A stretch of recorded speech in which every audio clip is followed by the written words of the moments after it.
This is Business Week Armenia, CivilNet's weekly economic digest. Here's what you need to know this week.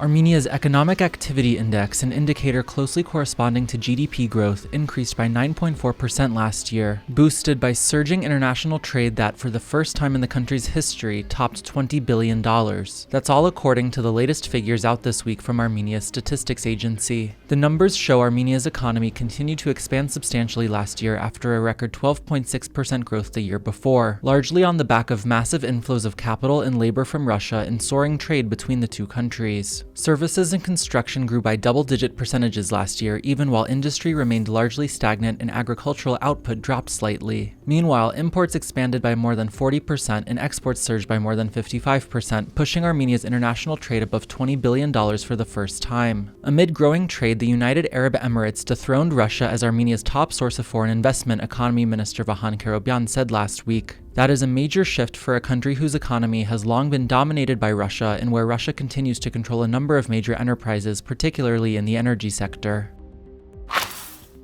Armenia's central bank has cut interest rates by 50 basis points to 8.75% as inflation in the country continues to ease and the economy continues to grow. 12-month inflation declined in December, ending the month at negative 0.6%. 12-month core inflation also declined, ending the month at negative 0.4%, Armenia's monetary authority said in an explanatory note this week. It marks Armenia's sixth interest rate cut since last summer. Prior to that, the central bank had not lowered rates for more than 2 years.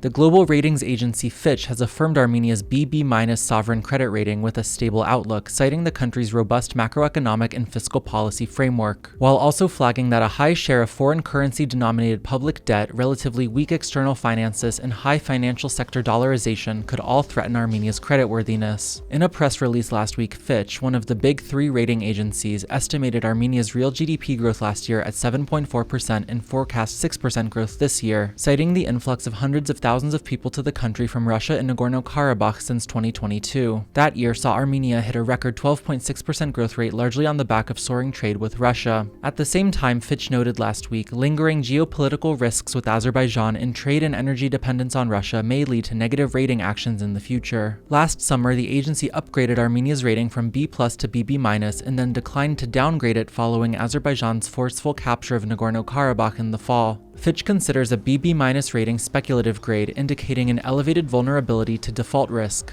The agency rates the creditworthiness of both Azerbaijan and Georgia more highly, though also still within that junk range.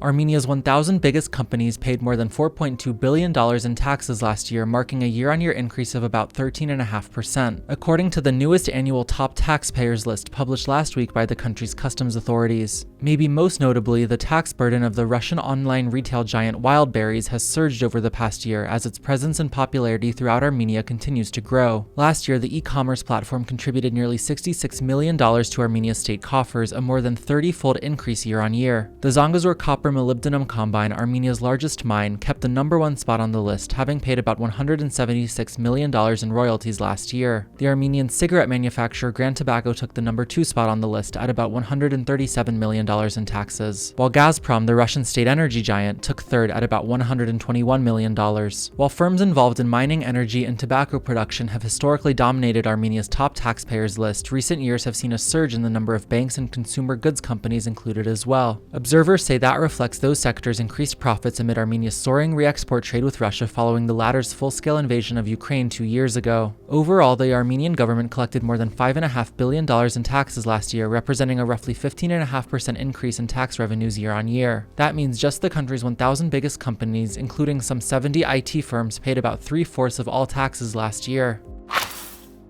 And as always, please follow CivilNet for the latest news and independent reporting from our contributors on the ground here in Armenia.